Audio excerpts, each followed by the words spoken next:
This page is the cover of Nintendo Official Magazine UK, dated January 2001, and issue 112. It prominently features Star Wars, Rogue Squadron 2, Rogue Leader for the GameCube, with the tagline, "The magic of Hollywood comes to GameCube." The cover also highlights Pikmin with the cheeky claim, "They're cuter than Pokemon," and previews The Simpsons, Road Rage. Additionally, it teases features on Smash Bros. And 2002's big games, along with Mario Advance on GBA. The iconic Nintendo 64 and GameCube logos are present, along with the price of £2.99 and a first-ever Play sticker. This page is a full-page advert for David Beckham Soccer on PlayStation, Game Boy Advance, and Game Boy Color. It boldly proclaims, "Train like him / play like him / be him," and features the unmistakable face of David Beckham himself, looking rather intense. Rage software is also on display. This page is the ultimate sales pitch for Nintendo's dominance, boasting, "Here's why we've always been the UK's biggest selling Nintendo 64 and Nintendo magazine." It's packed with promises, including getting new game info first, more screenshots, easy to understand content, and tips that actually work. Plus, you can trust the writers, apparently. The main feature showcases Team Nintendo with various staff members like Barry, Tim, Sean, Rich, Tamsin and Nicola, all giving a big thumbs up. The center of the page highlights upcoming games like Star Wars, Rogue Leader, Pikmin, Simpsons, Road Rage, Smash Bros, and Mario Advance 2, all looking incredibly exciting and promising hours of fun. It also includes contact details for the magazine. This page is absolutely bursting with content, and it's kicking off with a massive feature on Star Wars, Rogue Leader. We're talking about all the classic movie moments, the amazing spacecraft, and some truly epic dogfights. They're giving us the first ever playtest and promising to tell us everything we need to know about the best looking Star Wars game on GameCube to date. Then, we've got a look at Pikmin, which apparently has never looked so adorable until now, all thanks to GameCube. And if that wasn't enough, there's a game news section that's just a whirlwind of upcoming titles. Get ready for 100 Marios, Eternal Darkness, Galileon, Golden Sun, Cameo, Klonoa, Pokemon Mini, Resident Evil, Sabrewulf, Simpsons Road Rage, Sonic Adventure 2, SSX Tricky, Super Mario Advance 2, Super Monkey Ball, Tony Hawk's Pro Skater 3, and Smash Bros. Melee. It sounds like it's going to be a busy year for our thumbs. This page is a veritable smorgasbord of gaming goodness, starting with a cracking review of Doom on Game Boy Advance. It promises a gory, hellish experience. Sounds like my kind of Tuesday. Then we've got a glimpse at Wario Land 4 and Breath of Fire, plus a look at Mega Man Battle Network. Over on the right, the Bagfest section is hyping up some ace prizes, including a Hitachi TV and DVD player, and of course the Game Boy Advance itself. We're also treated to a peek at game guides, with tips on defeating bosses and a mention of Harry Potter and Resident Evil Gaiden. Sounds like a proper GBC extravaganza is brewing. This page is a full-page advertisement for Star Wars, Rogue Leader. It highlights the game's big game status, allowing players to play as Luke, use the Force, and fly the X-Wing. The visuals showcase the iconic Swing fighters in action against a fiery planet and a starry backdrop. The game info section confirms it's a shoot-'em-up by LucasArts, released in 2002. It's a clear invitation to relive the Star Wars saga in a thrilling new way. This page is a fantastic preview of Star Wars, Rogue Leader, and let me tell you, it's shaping up to be an absolute stunner. We've finally got our hands on it, and the hype is completely justified. The article confidently declares that this game will be the GameCube's killer app, with nothing on any other console to rival its quality and gameplay. We're getting a thrilling ride through the Star Wars universe, and the screenshots alone are enough to get any Jedi's pulse racing. The first one shows X-Wing's dogfighting on a snowy planet, complete with laser fire. The second captures an explosive moment with a U-Wing taking on some ground targets. And that third image? Pure cinematic brilliance, with an Imperial Star Destroyer looming large. The text promises we'll be reliving the glory of Star Wars, and frankly the reviewer is absolutely right. This looks like the ride of our lives. This page is all about Star Wars, Rogue Leader for the GameCube, and let me tell you, it's looking absolutely phenomenal. The reviewer is clearly blown away by the graphics, stating they'll make your eyes pop out, and that the game is simply stunning. They even go as far as to say it might just rival the movies themselves, which is a bold claim but one that these screenshots certainly back up. We get a good look at some of the gameplay, With mentions of TIE fighters coming at you from all directions and the cutscenes being fantastic, the game apparently moves at a cracking pace, with no let-up in the action. There are also screenshots showing Jabba's palace on Tatooine and the Death Star attack, with the reviewer noting the incredible detail on each level. The mission structure is also highlighted, with the game split into difficult missions that require accuracy and skill to earn medals. It sounds like a real challenge, but one that will reward players handsomely. The reviewer is particularly impressed with how the game captures the essence of Star Wars, even featuring Obi-Wan using the Force and the Millennium Falcon. It's definitely shaping up to be a must-have for any Star Wars fan. This page dives into the starships you'll be piloting in Star Wars Rogue Leader, and it's a fantastic overview. We're introduced to the O-Wing, described as incredibly light and speedy, though it can't take much damage. Then there's the X-Wing, the first craft you get, which is sturdy and even has an R2 unit for mid-air repairs, a real workhorse for bombing runs. The Bombing is also featured, a ship designed to take on Imperial capital ships. It's a bit cumbersome but effective, equipped with ion cannons to disable shields. Finally, we get a look at the Airspeeder, a nimble craft that's tough for enemies to hit, and uses a tow cable to take down AT-ATs, which sounds utterly brilliant. It's clear that each ship has its own strengths and weaknesses, and the reviewer emphasizes mastering them all to become a true space ace. This page focuses on the enemy fire you'll encounter in Star Wars Rogue Leader, and it's a pretty intense look at what's coming your way. We're warned about the ubiquitous TIE fighters, but the real threats are the heavily armed AT-STs and AT-ATs on Hoth, along with the absolutely massive Star Destroyers. The game throws everything at you, from TIE bombers swerving to avoid attacks to the sheer power of the Star Destroyers and their shield generators. The reviewer highlights how intelligently the enemies behave, dodging attacks and presenting a real challenge. Plus, the cockpit views are apparently ace, and you can even take down Death Star trench runs. Sounds like a proper challenge, and I'm already itching to get in there and blast some stormtroopers. This page is a fantastic full-page advert for the Nintendo 64, championing Top Dog for Christmas. It showcases Paper Mario, Pokémon Stadium 2, Mario Party 3, and Banjo-Kazooie, offering £100 worth of vouchers with any of these titles. Plus, there's a cute Dalmatian helping us unwrap the festive gaming fun. This page is a deep dive into the gameplay of Star Wars Rogue Leader, specifically focusing on ship switching and target prioritization. The reviewer highlights the necessity of adapting your craft to different situations, from dogfights with TIE interceptors to tackling AT-ATs. They explain how the in-game scanner uses color coding to indicate target importance, with yellow being the highest priority. We're shown how to engage AT-STs, and how different craft like O-Wings and U-Wings are suited for specific missions. The section on Hangaround gives players a glimpse into the hangar, where they can select different ships, including the Millennium Falcon, and even enter a first-person view. It's clear the game demands tactical thinking and mastery of various starfighters to succeed. This page really dives into the nitty-gritty of Star Wars Rogue Leader, showing off just how incredibly detailed the game is when you get up close and personal. The reviewer is clearly impressed with the textures on Hoth, and the minute detail on the ground troops. They're also highlighting how you can command your wingmen, and even get your trusty R2 unit to repair your ailing craft. It looks like managing your squadron and keeping them alive is just as crucial as your own flying skills. Plus, the screenshots of explosions and dogfights look absolutely cracking, promising some serious cinematic action. The Bantha herd sighting on Tatooine sounds like a fun little Easter egg too. This page is a deep dive into Star Wars Rogue Leader, focusing on its technical prowess and gameplay mechanics. The reviewer is gushing about the GameCube version, stating it's a massive upgrade from the N64 original, boasting smoother frame rates and significantly improved visuals.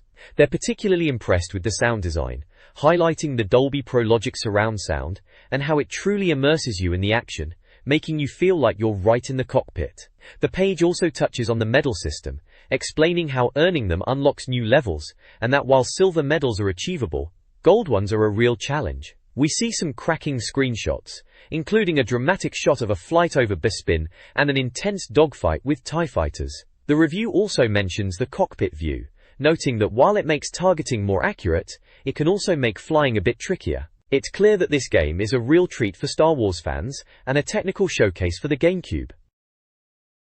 This page delves into the nitty-gritty of Star Wars Rogue Leader, showing us how to get the most out of this stellar GameCube title. We learn about upgrades that give your ships a much-needed boost, making those tough Imperial encounters a bit more manageable. There's a clear emphasis on the controls, with a handy diagram showing you how to fire those proton torpedoes and manage your spoils, essential for taking down anything from TIE fighters to the colossal Death Star. The reviewer is clearly impressed, noting that mastering the controls will make life a whole lot easier, and that the game itself is a tough but rewarding experience, packed with cool Star Wars references. It's a real showcase for the GameCube, a testament to how good a Star Wars game can be. This page is a full-page advert for HMV, offering £100 off vouchers when you buy any of the featured Game Boy Advance titles: Batman Vengeance, Frogger's Adventures, Temple of the Frog, Steven Gerrard's Total Soccer 2002, Scooby-Doo and the Cyber Chase, and Tetris Worlds. This page is a festive full-page advert for HMV, showcasing 3 Game Boy Advance titles for Christmas: Spyro, Season of Ice, Breath of Fire, and Super Buster-Move. It features a charming image of a dog enthusiastically unwrapping a gift, perfectly capturing the holiday spirit. The advert also mentions that customers receive a voucher booklet with their purchase, valid for a limited time. This page introduces us to the incredible world of Pikmin, a brand new strategy game from the legendary Shigeru Miyamoto. It sounds like an absolute gem, offering a quest unlike any other, and featuring adorable creatures that are set to give even Pokémon a run for their money. We get a glimpse of the gameplay with a couple of screenshots, showing off the game's beautifully rendered environments, and the charming Pikmin characters in action. The text boldly proclaims that when Miyamoto speaks, the whole gaming world listens, and with Pikmin being his latest creation, it's destined to be a future classic, just like his other masterpieces like Mario, Donkey Kong, and Zelda. It's clear this game is something special, and I can already feel the excitement building. This page delves into the captivating narrative of Pikmin, explaining how our intrepid Captain Olimar crash lands on an alien planet. His spaceship is shattered, with vital components scattered across the bizarre landscape, leaving him with a rather daunting task: find all the missing parts to escape. We're treated to 3 crucial moments depicted in screenshots, illustrating the initial cosmic mishap, the ship's fiery descent towards the unknown world, and finally, Olimar's desperate search for his ship's wreckage. It's clear from the accompanying text that Miyamoto's signature, simple yet engaging storytelling is at play here, promising a truly unique adventure that will have players strategizing and exploring every nook and cranny. This page is all about Pikmin, and it really gets into the nitty-gritty of what makes this game so special. We learn that Captain Olimar is on a 30-day timer to fix his spaceship, which is a brilliant way to add urgency to the gameplay. The screenshots show the passage of time, from bright sunshine to dusk, which is pretty cool and adds to the atmosphere. The text also highlights that the game's landscapes were inspired by Miyamoto's own garden. How lovely! Then we get to the real stars of the show, the Pikmin themselves. The page breaks down the 3 types: red, blue, and yellow. Red Pikmin are your go-to fighters, getting stronger in the sun.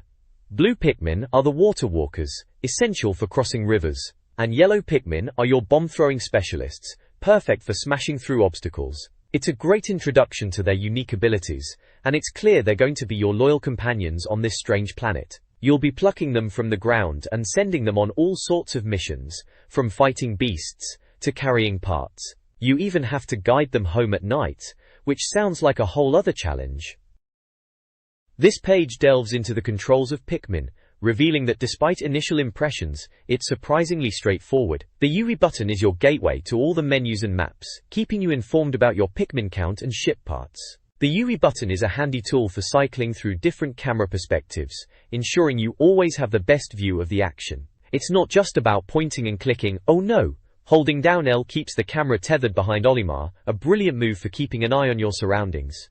The A button is your main action command, used for deploying Pikmin and issuing orders. Fancy getting your troops together? Hit B and Olimar will blow his whistle, summoning any nearby Pikmin. And if you need to split your ranks or cancel a current order, the X button has you covered. The game's progression is beautifully illustrated with screenshots showing the Pikmin evolving from simple leaves to buds and eventually flowers, which apparently makes them smarter and tougher. What a concept! This page gives us a brilliant overview of building your army in Pikmin, focusing on how to get more of those adorable little helpers. It explains how you feed the onions, which are essentially the Pikmin's homes, by bringing items back to them. You'll want to start with items that only require 1 Pikmin to carry, making the initial stages a breeze. The page then breaks down the core gameplay mechanics into 3 key areas: attack, prune, and scavenge, each with its own helpful screenshot. The attack section highlights how you can defeat creatures and use their bodies as fuel for your Pikmin. Prune shows you how to get more Pikmin by interacting with flowers, turning them into more capable allies. Finally, Scavenge demonstrates how to find crucial ship parts to escape. It all sounds rather strategic, doesn't it? The Let's Work Together section further emphasizes the real-time strategy elements, discussing how you'll need to organize your Pikmin to solve puzzles, like building bridges or breaking down walls, and even encouraging them to attack wildlife. It's a real-time strategy game that constantly challenges you to think on your feet, especially with time being a crucial factor. You even get a glimpse of the main man himself, Olimar, in one of the screenshots. This page dives into the nighttime perils of Pikmin, highlighting that darkness makes your little alien pals vulnerable to wild beasts. You'll need to hustle your Pikmin back to their nests before time runs out, with a 10-second countdown, to add to the tension. There's also a mention of how the onions sprout propellers and fly off with the spaceman Olimar, once he blasts off in his rocket to find his ship's missing pieces. The page also features a rather fetching advert for Spyro, Season of Ice on Game Boy Advance. It promises power in your pocket, with over 20 new levels and 3D worlds, making it a big Spyro adventure you can take anywhere. It sounds like a solid portable offering for fans of the Purple Dragon. The review section offers a glowing endorsement for Pikmin, calling it something a little different, and praising its originality, lack of violence, and Miyamoto's genius. It's a delightful read, and I wholeheartedly agree. This page is a veritable treasure trove of Game Boy Advance goodness. We've got the essential how they score guide, so you know if a game is real rubbish or a must-play. The main event is the new game reviews section, featuring titles like Doom, Wario Land 4, Breath of Fire, Mega Man, Battle Network, and Casper. Over in the Game Boy Advance spotlight, we're treated to No Rules Get Fat, Snood, Mech Platoon, ESPNX Games, Skateboarding, and David Beckham Soccer. Plus, there's a sneak peek at 12 more GBA reviews, including Matt Hoffman's Pro BMX, Super Dodgeball Advance, Spyro, and Donald Duck Advance, all starting on page 41. The game info box tells us Doom is by Activision, priced at £34.99, and is out now. Honestly, the reviewer's enthusiasm for Doom is infectious, praising it as a game that defies expectations for first-person shooters on GBA and offers a wild trip. The Nintendo official magazine Awesome Tag seals the deal. This is clearly a game worth playing. This page features a striking and rather demonic close-up, with the headline, Going Down. It's a review for Doom on Game Boy Advance, and the reviewer is absolutely gushing about it. They state, Doom looks great, sounds fantastic and plays like a dream. The sentiment is that if this is the future of GBA gaming, then count them in. The screenshot below shows the classic first-person shooter action, with the player character aiming down the sights, and the in-game HUD displaying health and ammo. It really captures the essence of the Doom experience, albeit on a handheld. The reviewer concludes with a rather colourful flourish, let's go kick some butt, a sentiment I wholeheartedly endorse. This page continues the review of Doom on Game Boy Advance, focusing on its visual violence and armament. The reviewer is impressed by the graphics, stating they're colorful yet moody and atmospheric, and that the game looks good enough to impress any GBA doubters. They also delve into the weapons, praising the plasma rifle for its effectiveness against zombies, and the BFG 9000 as the mother of all guns. The game length is also highlighted, with 24 levels and multiplayer options offering plenty of replayability. The reviewer also touches upon the various monsters, from former humans to imps, detailing their behavior and how to dispatch them. Overall, it's a glowing review that paints Doom as a must-have on the GBA. This page dives into the nitty-gritty of Doom on the Game Boy Advance, covering the difficulty settings and some of the game's iconic enemies. It explains that the game offers 4 difficulty levels, from the beginner-friendly Too Young to Die, to the truly masochistic Nightmare, which is apparently for the hardened experts. The reviewer also highlights the tricks and traps section, mentioning that you'll need to find colored keys to progress, and that switches often open up new areas, but beware of ambushes. We get a glimpse of some classic Doom gameplay with screenshots, and a rundown of what to expect from the demons, Lost Souls, Kiko-demons and Barons of Hell, with the latter being described as pink-horned beasts that are twice as tall as a human and pack a punch. The page concludes by noting that the sound design really comes alive when you plug in headphones, adding a whole new dimension to the experience. A rather ominous warning, if you ask me. Doom on the Game Boy Advance delivers a surprisingly visceral and thrilling experience, especially with headphones to fully appreciate its impactful sound design. The game truly shines in multiplayer, offering both free-for-all deathmatch across all 24 levels and focused arena battles, alongside a challenging cooperative mode, though friendly fire is a risk. Compared to other FPS titles like GoldenEye, Doom prioritizes frantic action-packed combat. While its multiplayer doesn't quite reach the level of ECKS vs. Sever, the single-player experience is lauded as amazing. The review awards Doom a stellar 92%, recommending it to both longtime fans and newcomers. It's a solid and satisfying port of a classic, proving that Doom's intensity translates remarkably well to the handheld format. This page is a full-page advert for an Alliance and Leicester 18 cash card account, offering free magazine issues and a chance to win a Game Boy Advance game. This page features a review of Wario Land 4, highlighting Wario's return as the grumpy, greedy character we all know and love. The reviewer praises the game's visuals, calling it the best-looking GBA game so far, and notes the variety of moves Wario has at his disposal. The game's control system is also commended for being tight and frustration-free, with a quick training mode to get players up to speed. Screenshots showcase Wario's adventures, including a particularly funny moment where he's skipping, and another where he's impressively swimming like a fish. It seems like Wario Land 4 is a real gem. This page dives into the four main passages of Wario Land 4: Emerald, Ruby, Topaz, and Sapphire. It seems Wario's quest to find buried treasure is a tough one, involving overcoming four distinct passages, each with its own challenges and a boss battle at the end. The game's objective, according to the review, is to collect keys, or keysers, which are essential for progressing. The reviewer also mentions that some keysers are cleverly hidden or guarded by tricky characters, making the journey anything but a walk in the park. The page also touches on the importance of collecting gems to earn the right to face the bosses, with 16 gems hidden across the levels. The vibrant screenshots showcase Wario in action, battling some rather peculiar bosses, including a giant teddy bear. It's clear Wario Land 4 is packed with inventive gameplay and some truly bizarre character designs that would make anyone chuckle. Wario Land 4 is praised for its charming mechanics, puzzle solving, and exploration. The game features unique level types, like Run for Your Life, timed stages where players race to collect treasure, aided by time-extending frogs. Various block types add to the challenge, requiring different methods for destruction, stomping, jumping, or even setting them ablaze. A core element is Wario's transformative abilities. He can become Fat Wario to break through obstacles, Puffy Wario to float, Vampire Bat Wario to fly, and Bouncy Wario for super jumps. These forms aren't just cosmetic, they're essential for progression. The game also boasts a well-received soundtrack with collectible songs, enhancing the immersive experience. Overall, Wario Land 4 offers a delightful and ingenious gameplay experience. This page dives into Wario Land 4's rewarding progression and fun minigames. The money bag section highlights how collecting treasures like diamonds and crystals is essential for buying items to tackle those rather tricky bosses. We see Wario in action, grabbing loot and dodging danger. Just a typical day for our favorite greedy protagonist, eh?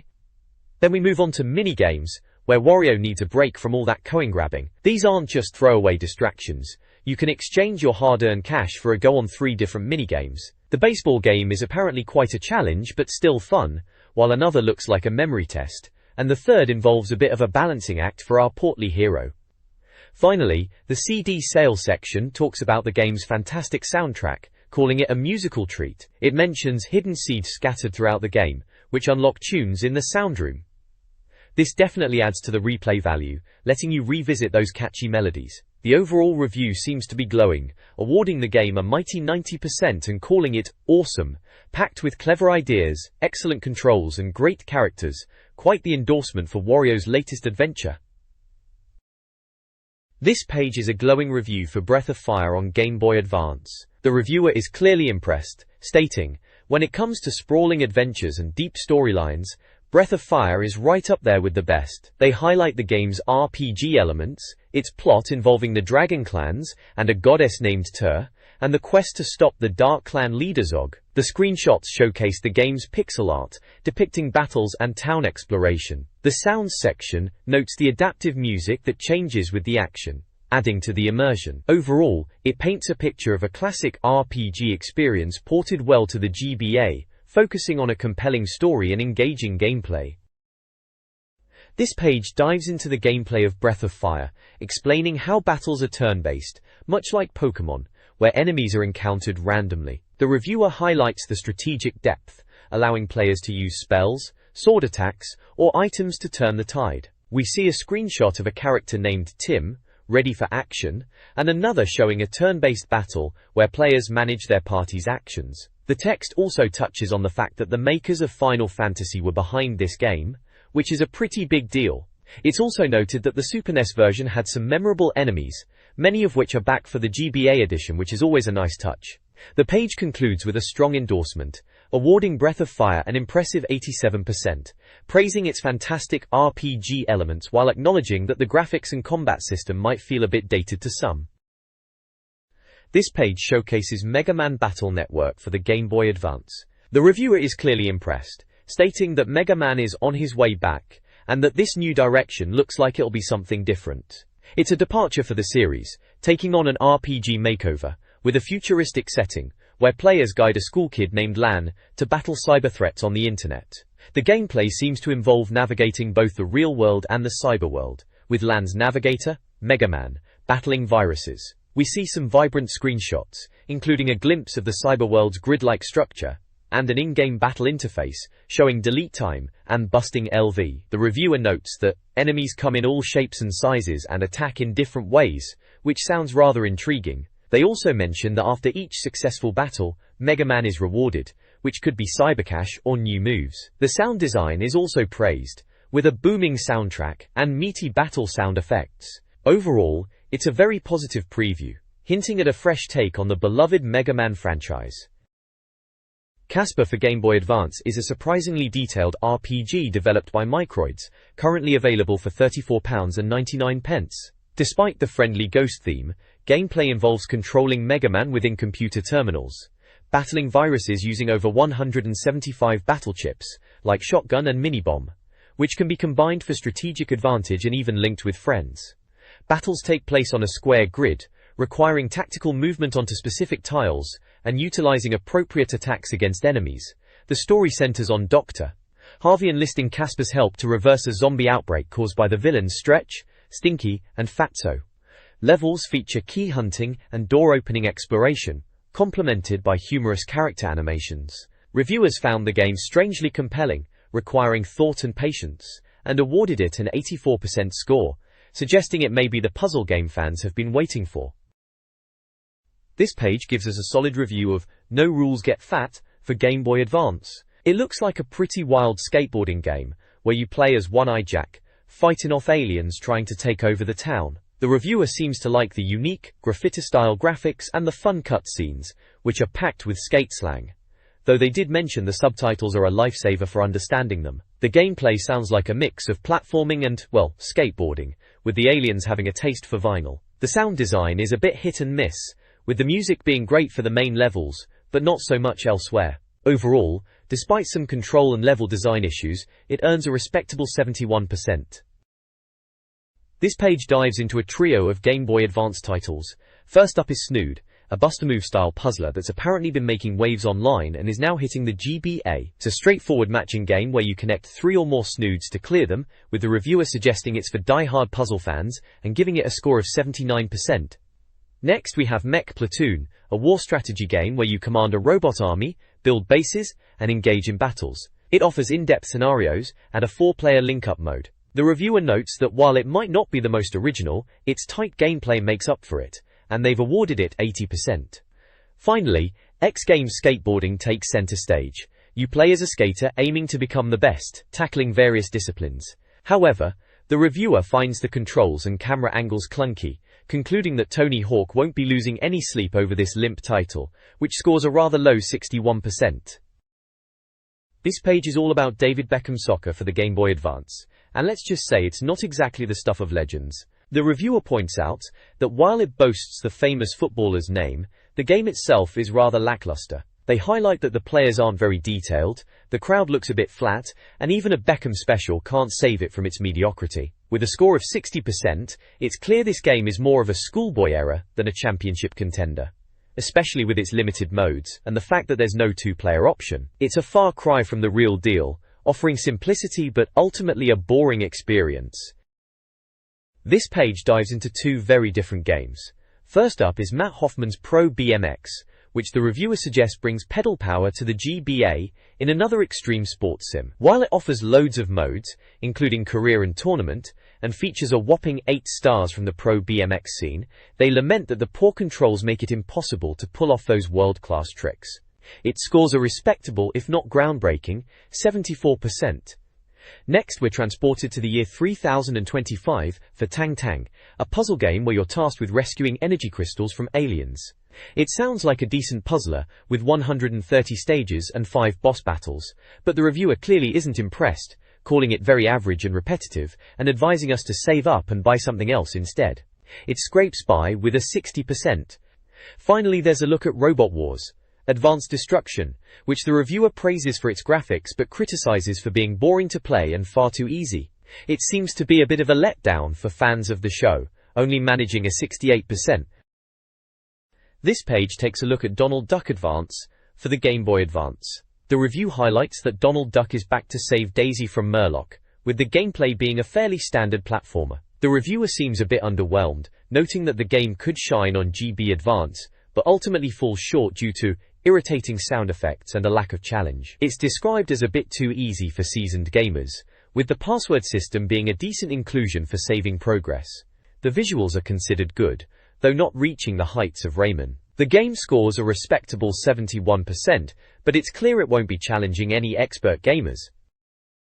This page dives into two classic Game Boy Advance titles, International Karate Advanced and Rampage Puzzle Attack, alongside the legendary Lucky Luke. International Karate Advanced, a blast from the past, is reviewed, and while it's a classic beat-em-up, the reviewer notes that compared to modern fighting games, it simply doesn't cut the mustard, scoring a respectable 72% but suggesting your £35 would be better invested elsewhere. The page also highlights Lucky Luke, a platformer with puzzle-solving elements. Lucky Luke's GBA quest looks like a rip-roaring good time, with the game scoring a fantastic 87%, praised for its fun gameplay and tricky puzzles that won't bore you. Finally, Rampage Puzzle Attack is presented as a fun puzzler for fans of the original Rampage, a Tetris-style game that'll test your grey matter, and it's quite clear the reviewer is impressed.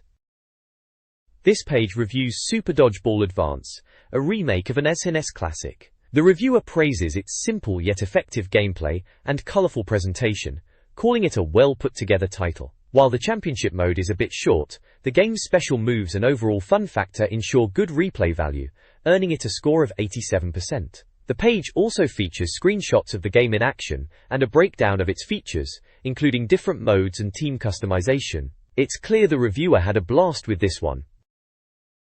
This page is a bumper prize giveaway. You can win a Pentium 4%, a Game Boy Advance, a GameCube with Luigi's Mansion, a PS2 with a game, a Nintendo 64, a Pokemon Crystal game with a Game Boy Color, a Nokia 8310, Harry Potter goodies, a Cyberco, a box of Neo Genesis Pokemon cards, and a laptop computer. There's also a prize buster competition, where the higher your score the bigger the prize.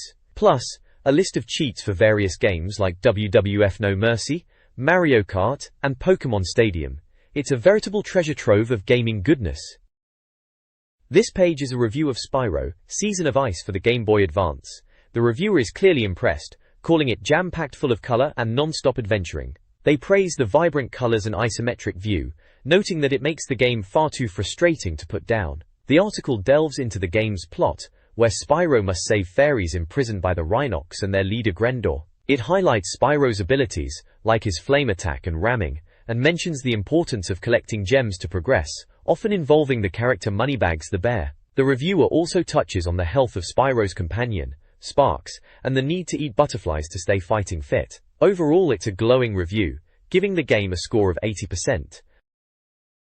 This page features a review of Planet Monsters for the Game Boy Advance, with the reviewer clearly enjoying the frantic maze action and multiplayer capabilities, even going so far as to say it's better than Bomberman, giving it a solid 85%. We also get a look at Lego Bionicle for the Game Boy Advance, though the reviewer isn't as impressed, describing it as total rubbish with dire graphics, and a score of 53%. Finally, there's a review of Kao the Kangaroo, a platformer that unfortunately falls short with its dodgy controls and unoriginal ideas, earning it a score of 68%. It seems Kao's adventure is best left unplayed, unlike the manic fun of Planet Monsters.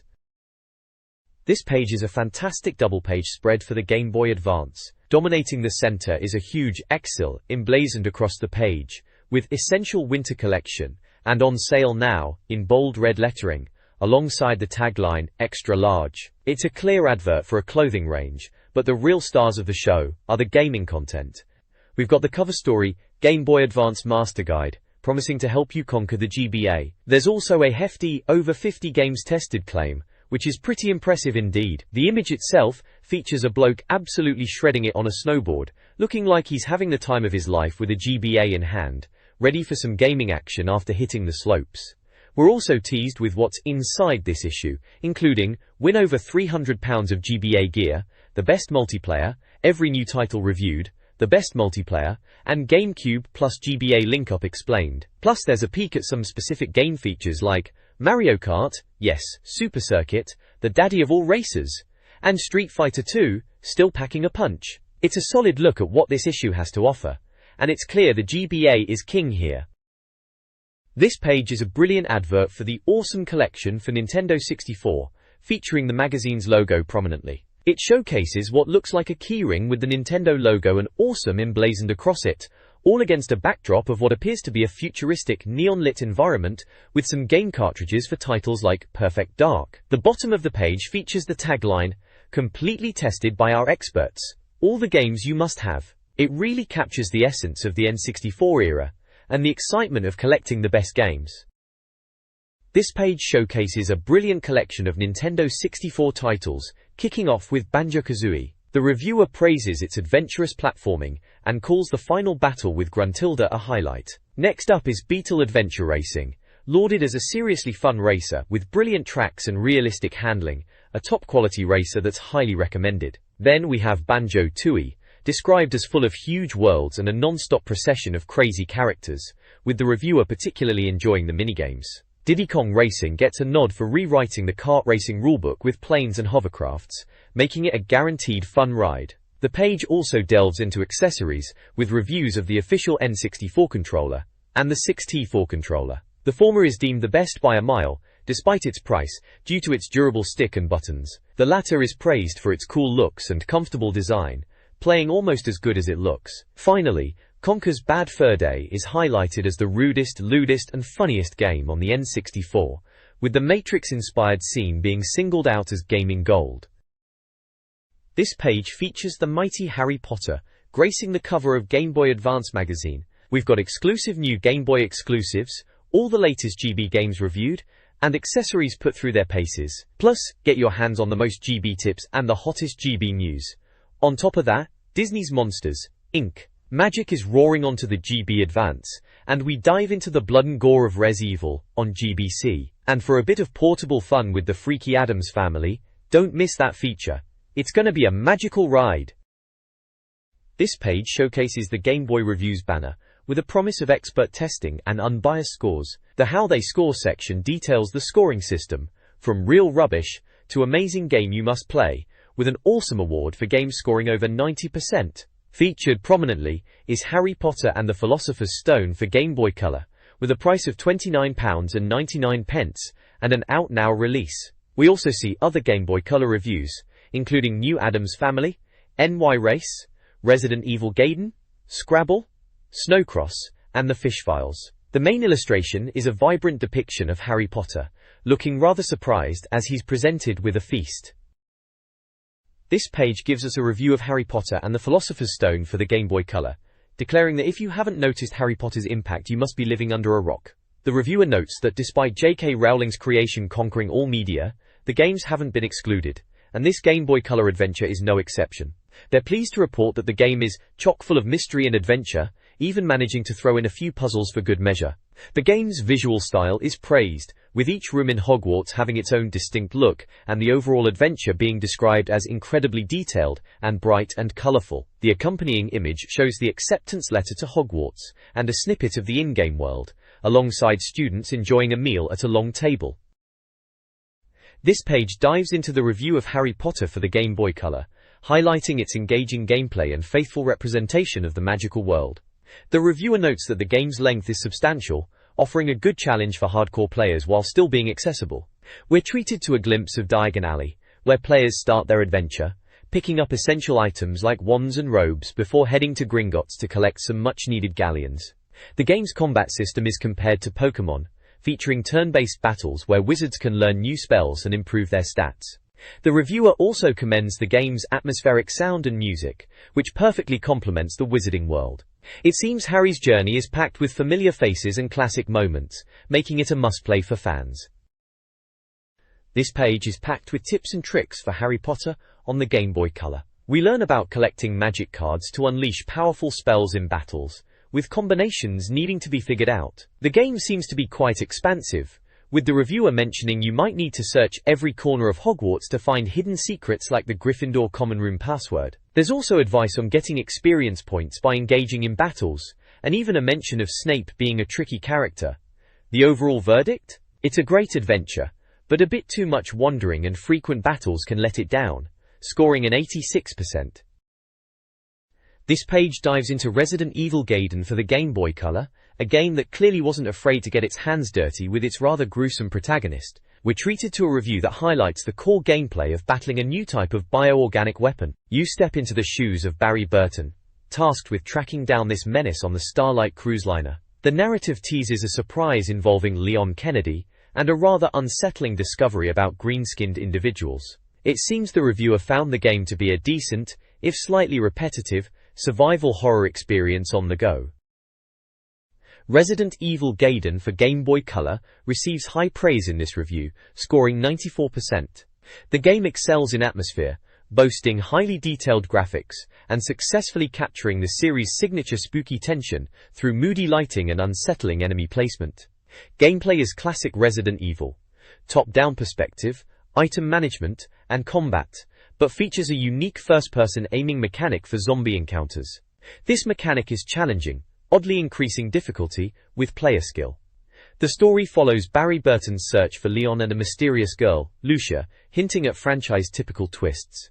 A new biological organic weapon adds further challenge. While some repetition exists, it contributes to the overall tension. The reviewer highly recommends the title to Resident Evil fans and Game Boy Color owners seeking a strong survival horror experience. This page features a couple of Game Boy Color reviews. First up is The New Addams Family, a point-and-click adventure with a bit of platforming thrown in.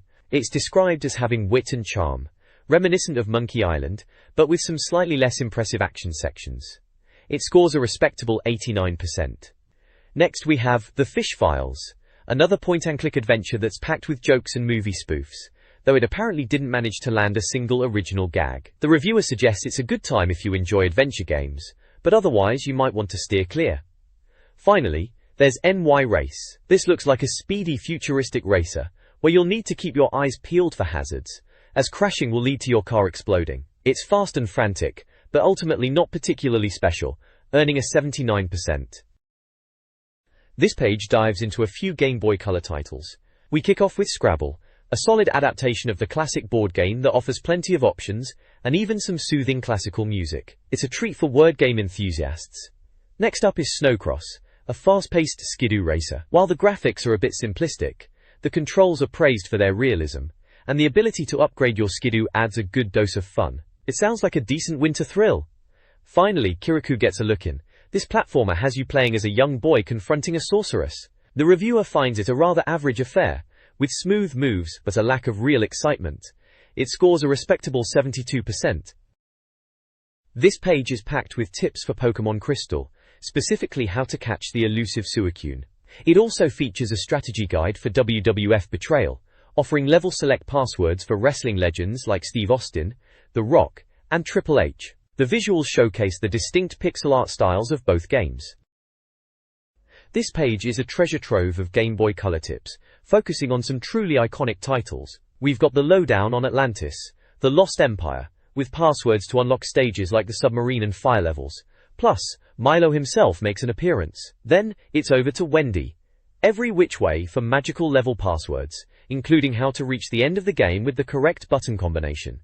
But the real stars of the show are the Pokémon tips. We delve into Pokémon Crystal for advice on collecting the Rainbow Wing and catching legendaries, and there's also a handy hint for Pokémon Gold on how to snag Apom and Heracross on Route 42. For those still playing the classics, Pokémon Red gets a shout-out, with a tip on getting Trim 31 and finding the copycat. Finally, for the Legend of Zelda, Oracle of Seasons and Oracle of Ages, there are crucial tips for obtaining the Seed Satchel and collecting important items from Maple. It's all about maximizing your adventure on the go. This page is a fantastic look at some brilliant Game Boy Advance add-ons, truly getting the best out of your beloved GBA. We've got the Nintendo official link cable, which they assure us is as hard as nails and costs a mere £6.99. Then there's the Power Station, a rather snazzy charging dock, for £19.99. It promises a whopping 12 hours of gameplay from a single charge, which is pretty impressive. The page also reviews 4 games. First up is Doom, a classic FPS that sounds like a gory fest on the GBA, priced at £34.99. Next, Wario Land 4, a peach of a platformer, featuring Nintendo's Grumpy Star, comes in at £29.99. We also get a look at Super Street Fighter 2, promising a 4-star playing experience for £34.99. Finally, Ek vs. Sever is described as a playable blaster with a great story and ace weapons, also costing £34.99.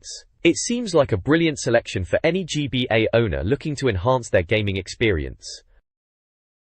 This page is all about accessorizing your Game Boy Advance. It showcases a rather fetching purple GBA with a set of floodlights and a carrying case, all from Gamester. The floodlights, costing £7.99, promise maximum light levels, which is handy if you're playing in a blackout, I suppose. There's also an Essentials kit for £24.99, which includes a power charger, smart earphones, and a carry case, very practical. Liven up your GBA with a wild leopard print clip-and cover for just £3.99, and if you're still struggling to see, a Spyro light for £6.99 should do the trick. Honestly, you'll be able to see your games, even under a duvet with all these. This page gives us a look at the Game Boy Advance version of Monsters, Inc. Pixar's latest monster creation is hitting cinemas soon, and it's also coming to the GBA. It's a platform adventure game developed by THQ, featuring over 20 levels and minigames. You'll be playing as Sully, a big-hearted monster tasked with finding Boo and returning her home safely. The gameplay involves navigating colorful levels, collecting missing pieces of Boo's door, and dealing with Randall. It sounds like the levels are randomly generated, so each playthrough will be a fresh challenge. The screenshots show Sully and Boo in action, as well as a glimpse of the in-game graphics, which look pretty decent for the GBA. This page showcases the Game Boy Advance version of Monsters, Inc., offering a peek into the platform adventure game where players control Sully. We see him navigating treacherous levels, with one screenshot highlighting a monster hiding by a fireplace, which players can jump over to conserve energy. Another screenshot shows a different level, with a ladder and a drilling monster, and it's mentioned that attacking these guards won't cost energy. The game also features Boo, and the text explains that collecting sweets allows Sully to growl and take out enemies. The reviewer seems impressed with the game's innovative looks and varied gameplay, calling it a potential winner with impressive graphics and levels, and anticipates its release next year. This page is all about contests and giving you a chance to win some cracking games. First up, we've got the Blagfest for Game Boy Color, featuring Resident Evil Gaiden. It's a giveaway where you need to answer a question about what BO stands for in the game. Is it Bioorganic Weapon, Biological Organic Warhead, or Big Odorous Wart? Then, there's the Win with Wario competition for Wario Land 4 on Game Boy Advance.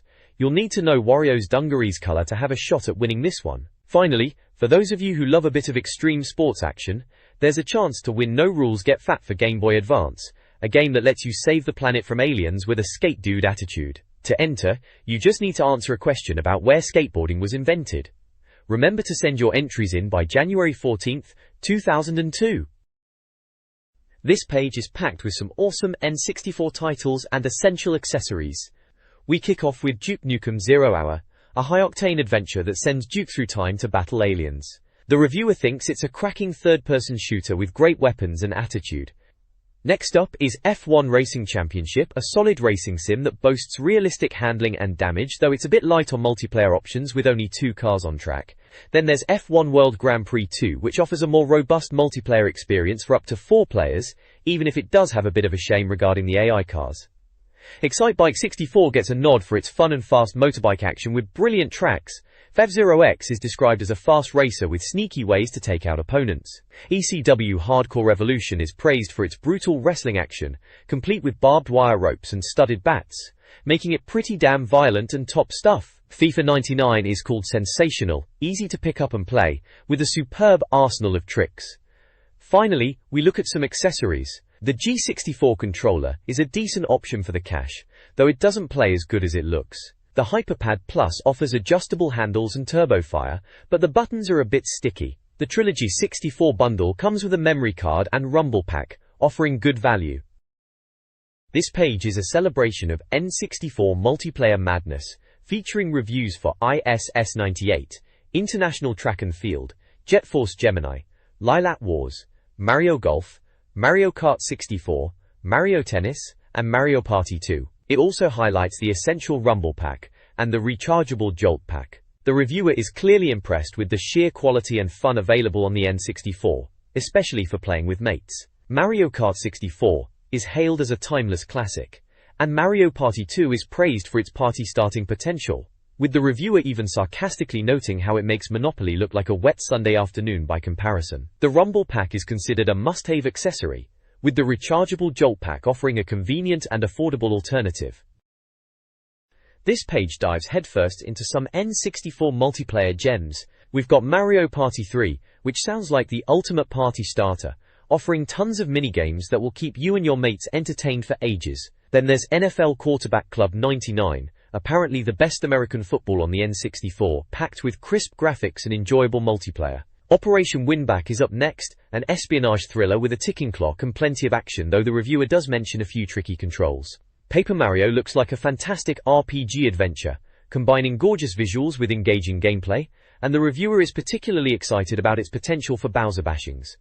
We also get a look at Mickey's Speedway USA, which is apparently a contender for the karting crown, boasting smooth gameplay and well-designed tracks. Mortal Kombat 4 is reviewed as a brutal fighter, a rare treat for the N64, and it sounds like it'll satisfy anyone looking for some no-holds-barred action. Perfect Dark is hailed as a worthy successor to GoldenEye 007, offering compelling missions and plenty of extras to unlock, making it a truly stellar experience. Finally, we have a look at some accessories. The G64 Tremor and Memory Pack, which seems like a decent all-in-one solution, and the Shockwave Rumble Pack, which is praised for its deep rumble but comes with a rather hefty price tag. The Jolt Pack is also mentioned as a budget-friendly rumble option, though it does require batteries.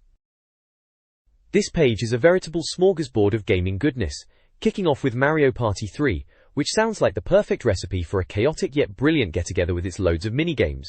Then we're treated to Pokémon Puzzle League, a fantastic blend of Tetris-style puzzling and Pokémon charm that's a must-have for any fan, followed by Pokémon Stadium and its sequel, which promise glorious 3D Pokémon battles, and are essential purchases for anyone who's ever dreamed of taking their digital critters to the arena. We also get a solid recommendation for Ridge Racer 64, a pure arcade racing thrill ride that's apparently the best way to get your speed fix on the N64. Lastly, Turok 2 is highlighted, proving that dinosaur hunting is still a top-tier pastime, and we also get a peek at the essential Nintendo 64 memory packs, the 256K and 8 meg versions, which are crucial for storing all those precious high scores and game saves.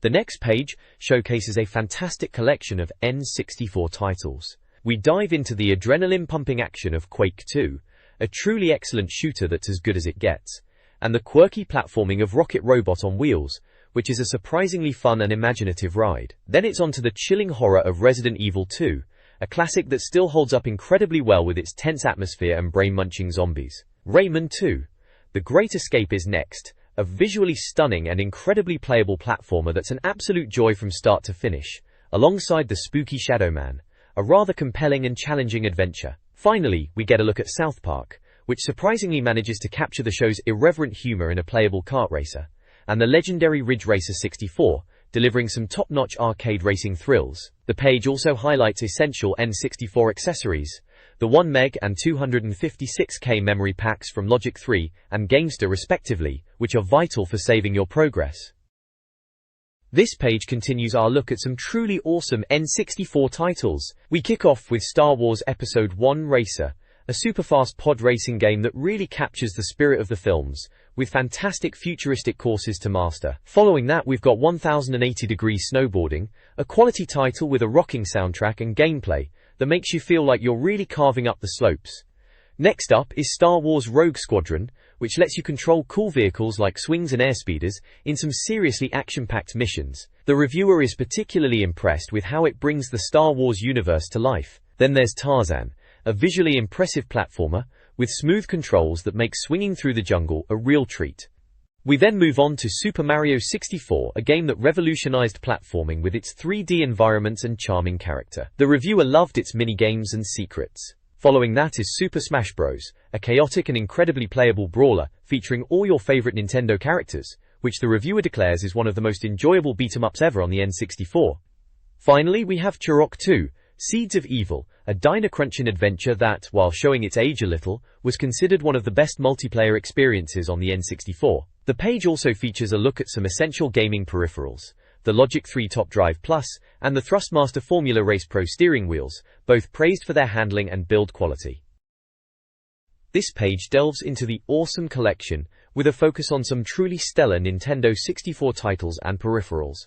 We've got Turok Rage Wars reviewed, a game lauded for its multiplayer fragging and cool arenas. Then there's Twine, a bomb-themed shooter that, while a bit basic visually, offers a solid experience. WWF Attitude gets a thumbs up for its wrestling authenticity and extensive options, with WWF No Mercy also praised for its vast roster and great multiplayer. On the hardware front, we see the Guillemot Shock 2 and Interact version 3 FX Racing Wheel, both offering good handling for their price points, and the Guillemot Race 64 Compact, which is commended for its Formula 1-style paddles and stable design. The right side of the page humorously ponders the identity of Kirby, hinting at his upcoming GameCube and GBA connectivity, and his past gaming achievements. It seems Nintendo is really pushing cross-platform play, and who better to do it than our favorite pink puffball? This page continues our journey through the awesome collection, kicking off with a look at Zelda Majora's Mask on N64. Apparently, time travel and mask collecting are the order of the day, with the reviewer giving it a solid 96% score. It seems Link's latest adventure is as engaging as ever. Next up, we're transported to the fast-paced world of Mario Kart Super Circuit on the Game Boy Advance. This review highlights the thrill of cartoon races on a handheld, and it's pretty clear this one's a winner, boasting impressive gameplay and a perfect 100% score. Linking up GBAS for multiplayer sounds like a blast. We also get a glimpse at the ever-popular Zelda Ocarina of Time, another N64 gem that's considered one of the greatest games ever made. The reviewer clearly adored it, bestowing a 97% score and praising the moment Link transforms into an adult. Finally, we have a sales chart showing Pokémon Stadium 2 holding strong at number 1, proving that trainers are still keen to catch 'em all. And tucked away in the corner, we've got a list of contact numbers for various publishers. This page is a full-page advert for the Pokémon Crystal Master Guide. It promises a complete solution to beating Pokémon Crystal, including essential fighting and breeding tips, and how to beat every trainer in Pokémon Stadium 2. It also boasts new Celebi movie shots, and Pikachu on GameCube.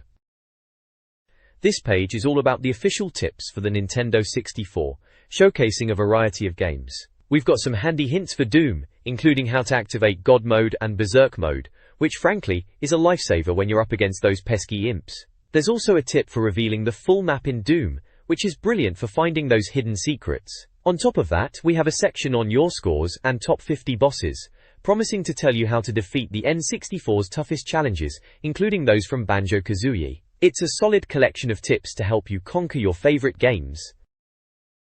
This page dives into controller icons for both the Nintendo 64 and Game Boy Advance, making sure you know your L's from your RS and your A's from your BS.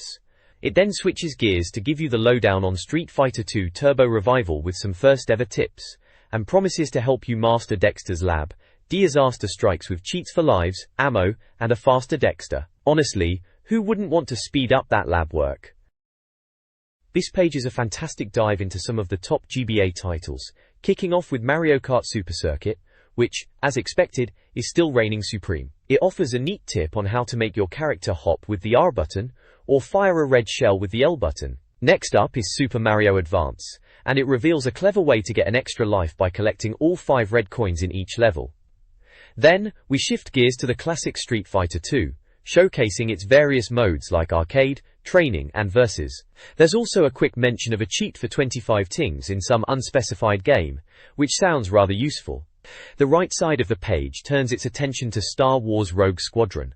It highlights the Battle of Hoth as a favorite, and provides a tip on taking down AT-ATs and AT-STs by getting a good run-up and slowing down for maximum firing time.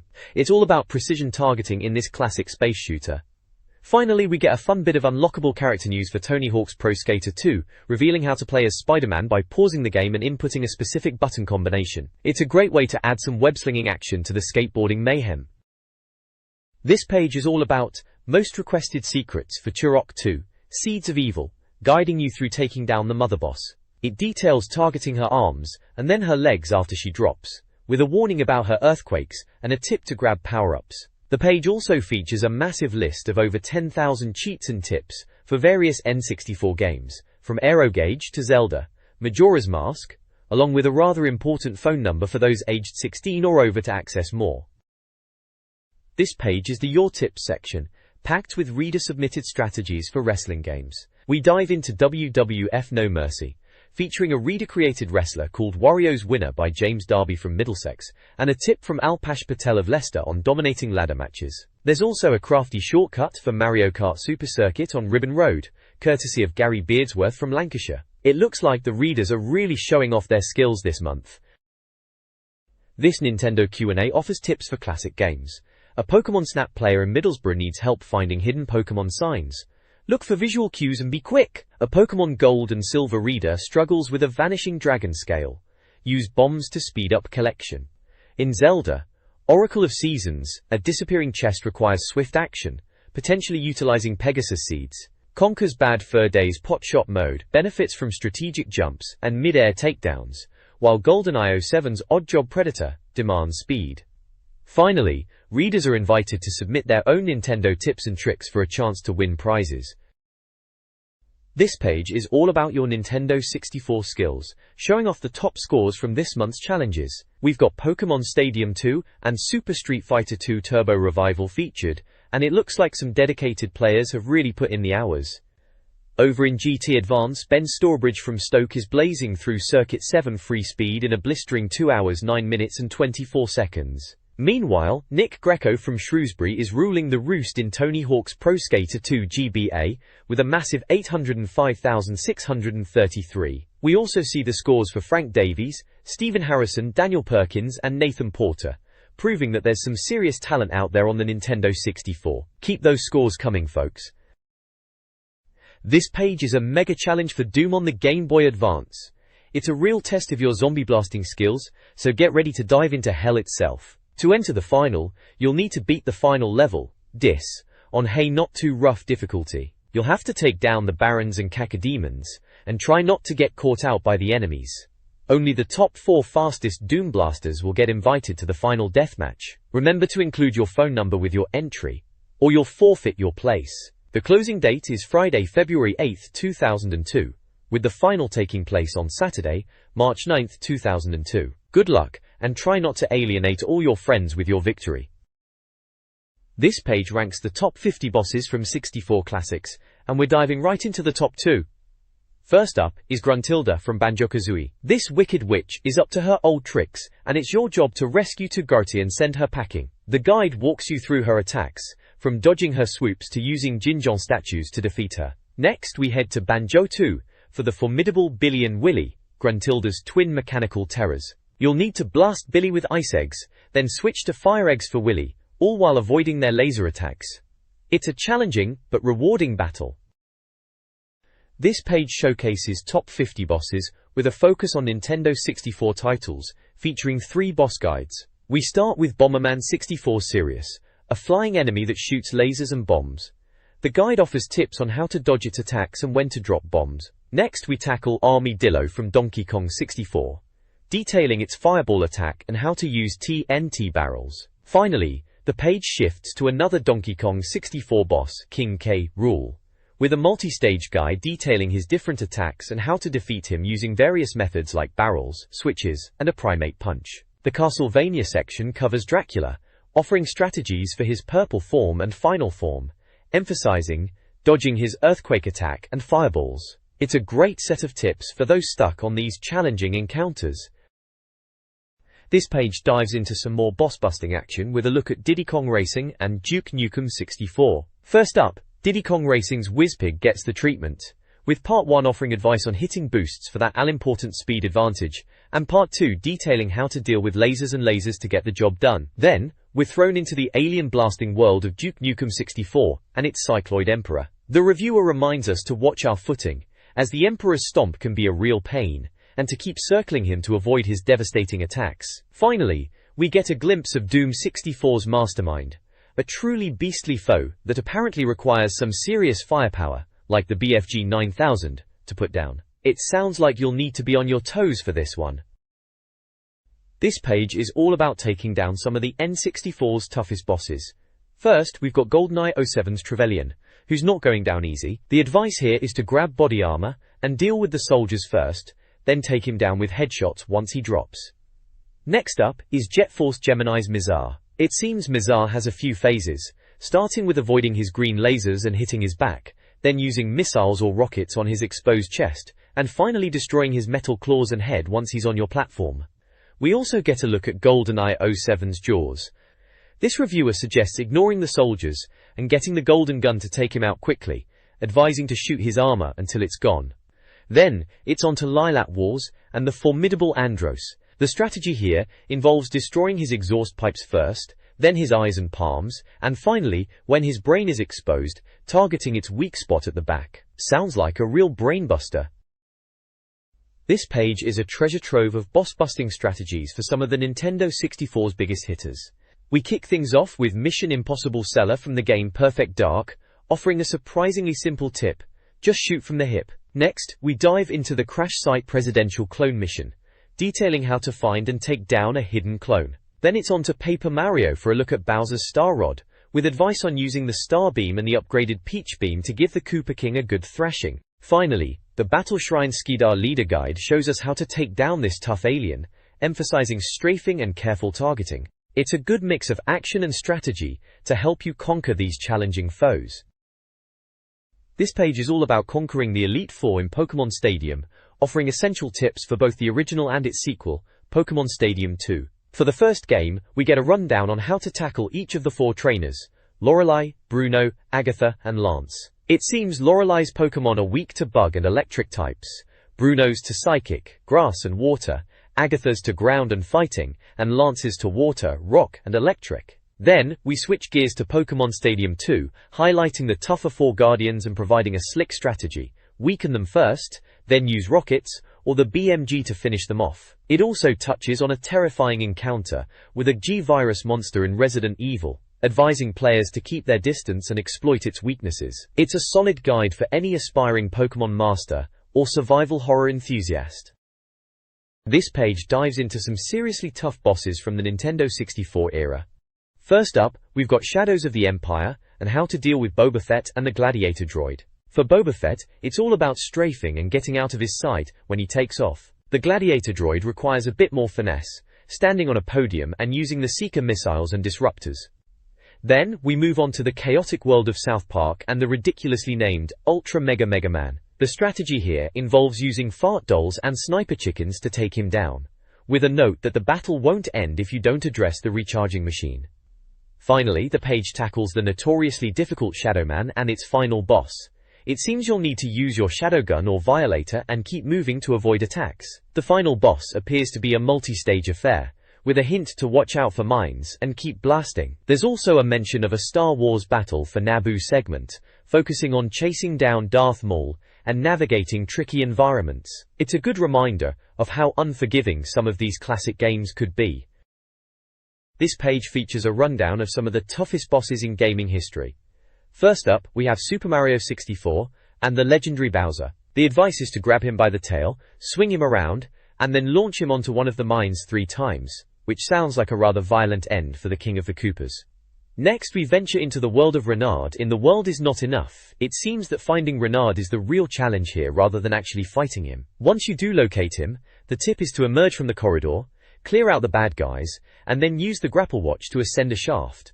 Finally, we get a glimpse of Super Mario Advance and the boss Wart. The strategy involves using a bubble machine weapon and waiting for Wart to spit out a vegetable, which you then need to catch and throw back at him. It's a rather bizarre approach to defeating a frog-like villain, but it seems to do the trick. We also get a look at Turok Dinosaur Hunter and its final boss, the Campaigner. This foe is a real handful, teleporting and firing projectiles, so it's recommended to use the Chronoceptor and then finish him off with an auto shotgun. Sounds like a proper boss battle. This page is packed with tips for taking down some truly formidable foes. We kick things off with Turok 2, Seeds of Evil, featuring the Queen Mantid and Primogen. For the Queen Mantid, the strategy is to blast her forearms with the grenade launcher, then switch to the shredder for her backside. She won't like that. When facing Primogen, you'll need to use the Firestorm Cannon, and then the Explosive Shredder, but you can also try the Flamethrower on his arms and then the PSG. Next we dive into Turok 3, Shadows of Oblivion, and it seems the bosses are still a real challenge. For the first boss here, it looks like you'll be using the Shredder or Napalm Cannon, and you really need to keep moving to avoid his attacks. The second boss requires you to hit his chest, which opens up after a few rounds, and the PSG is recommended. Finally, we get a look at Yoshi's story and the ever-popular Baby Bowser. The reviewer's advice is to be careful of the bombs he throws. You can either pound the floor to make a spike hit his head, or use eggs to finish him off. It's a classic Bowser battle, and Yoshi's got to teach the little brat a lesson he won't forget.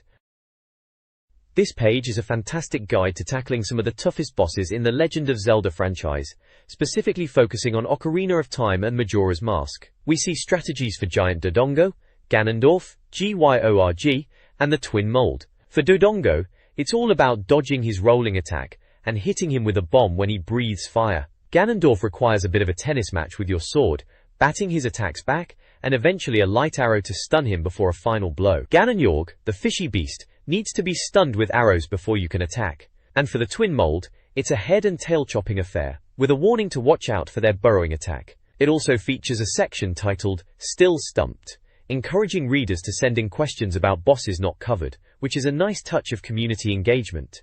And of course, no Nintendo official magazine page would be complete without a classic Wario moment.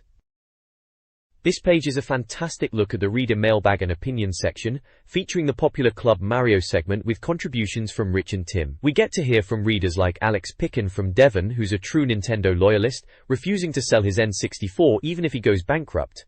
Now that's dedication. There's also a nod to Brian Money from Hampshire, who's keen for a Command & Conquer game on GameCube, and we also hear from Owain Reed, who's offloaded his N64 for a GameCube. Paul Woodhouse from Surrey has shared his top 3 games for Bowser's Prison: Pokémon Stadium 2, Banjo-Tooie, and Majora's Mask. It's great to see such passionate fans sharing their thoughts and favorite games.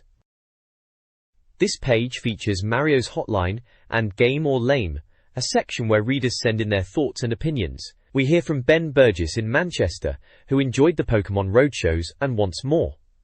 Tim from North Shields is also keen, and Rich from Northants is eager for action. There's a mention of Sapphire for Cube. On the Game or Lame side, Mohammed Daras from St. Albans is featured with his thoughts on Growl's startling return. The page also includes reader feedback on games like Soul Calibur 2 and Link, with contributions from Adam Curse and Lee Headon. Nathan Quinn is excited about training Pokémon in 3D on Pokémon Stadium 2, and Anon is eager for a GameCube.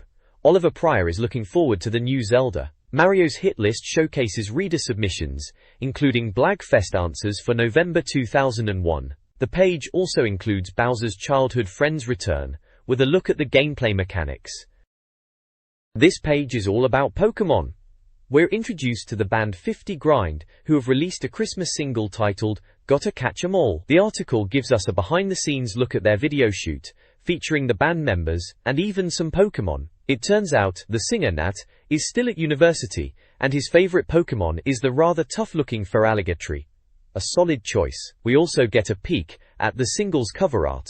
And for all your Pokémon-related mail, the address is Nintendo Official Magazine, Angel House, 338-346, Goswell Road, London EC, 1V7QP. Don't forget to look out for that single in stores, This page features an interview with Nat, the frontman of the band 50.Grind, who are clearly big fans of Pokemon and have even released a song about it called Gotta Catch 'Em All. Nat reveals his favorite Pokemon is Feraligatr, which is a pretty strong choice, and that the band also enjoys playing Game Boy Advance and Pokemon games. He also mentions their music is high energy and appeals to surfers and skateboarders, which is quite the combo. The band is aiming for the top, wanting to be #1, and they're hoping to get their song featured on the Pokemon TV cartoons. It sounds like they're doing well with their video already on MTV, and the single is set to be a big hit.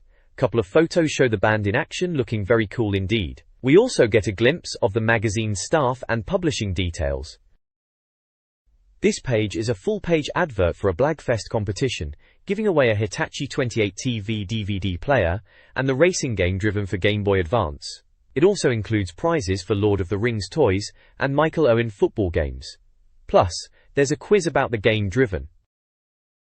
The next page showcases some fantastic Lord of the Rings figures, giving fans a chance to own a piece of Middle-earth. There's also a fun competition to win a Michael Owen total action football game, perfect for indoor footy fun. The competition requires you to answer a question about Michael Owen's football team, with Liverpool, Arsenal, and Manchester United as the options. The closing date for entries is January 14, 2002.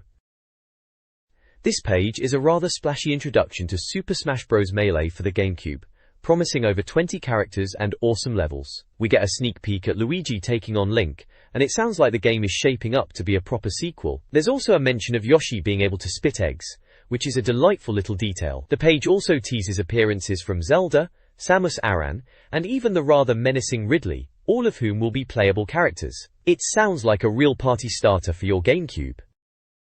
This page gives us a fantastic look at the upcoming Super Smash Bros. Melee, and it's shaping up to be an absolute riot. We've got a stellar lineup of Nintendo's finest, including a pumped-up Captain Falcon, the King of the Koopas, Bowser, the ever-reliable Fox McCloud, and the mighty Donkey Kong. Kirby's there too, looking as cheerful as ever. The text really hypes it up, calling the original a classic but urging us to wait for this sequel, promising a cast of characters that will make your jaw drop and arenas that will have you battling across the ages. It sounds like Nintendo has truly gone all out for this one, and we're promised a full preview in the next issue. Until then, it's time to start practicing those combos. This page showcases the best of what's to come in 2002 for the GameCube, with a veritable feast of titles that promise to keep us glued to our screens. We're treated to glimpses of Eternal Darkness, a horror adventure that sounds like it will deliver a truly adult storyline and plenty of scares, as well as Galleon, an epic adventure from the creator of Lara Croft, promising exploration and a few damsels in distress. Then there's Cameo, Elements of Power, which sounds like a brilliant Pokemon-style adventure where you can morph into different creatures, and Resident Evil for the GameCube, which is being touted as a fresh take on the classic survival horror. The article itself predicts a massive year for the console, with over 50 titles expected. It's a jam-packed page, and frankly, it's making me want to go out and buy a GameCube right now. This page is a fantastic preview of some absolute bangers coming our way. We've got Sonic Adventure 2 Battle, promising a great two-player experience. Then there's Soul Calibur, which is all about that weapon-based combat and looks stunning.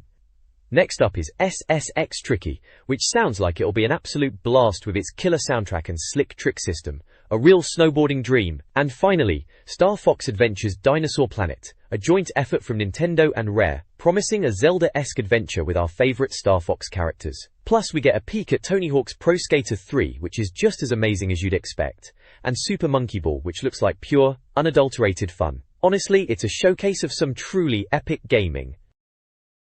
The next page is all about Super Mario Advance 2, a conversion of the classic Super NES title. We're told it'll be a perfect copy of the original, with all the beloved elements like Mario's flying cape and Yoshi intact. It sounds like it's going to be a cracking game, especially considering the original Super Mario World is considered the best in the series. They've also mentioned that the second game will feature more multiplayer modes, which is always a bonus. Plus, the reviewer is confident it will be infinitely better than the first GBA Mario Advance title. We also get a glimpse of a 100 Mario project, which sounds utterly hilarious.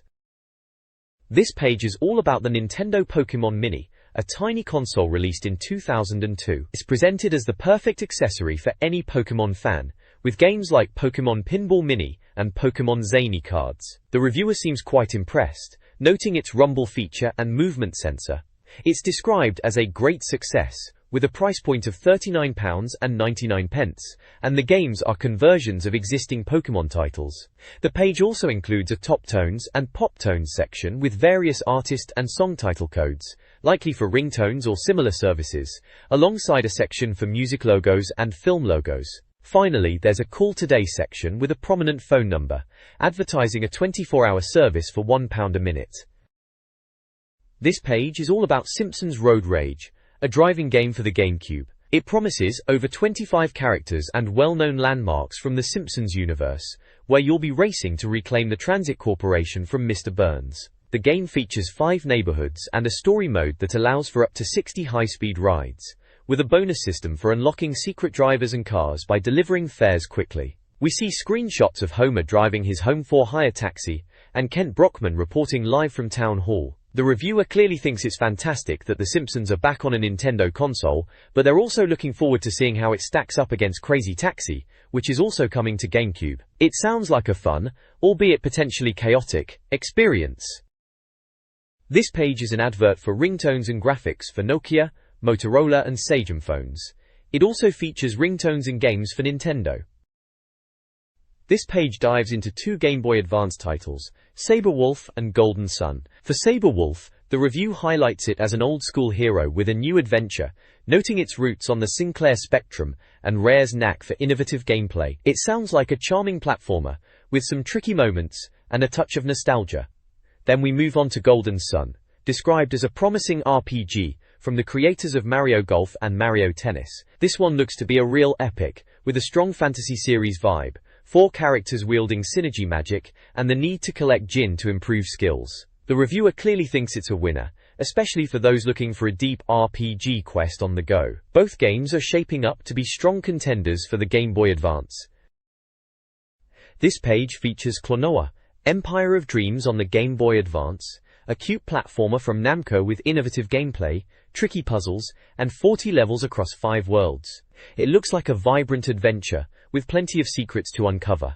On the news front, there's exciting word on Pokemon Centers coming to the UK, the confirmed January 11, 2002 release date for Advance Wars, and the Charlie's Angels movie hitting GameCube and Game Boy Advance. We also get a heads up on Wizards for GBA, a Swords and Sorcery RPG, promising real-time battles and a 4-player link-up. Plus, there's a chance to win a whopping £10,000 with NOM.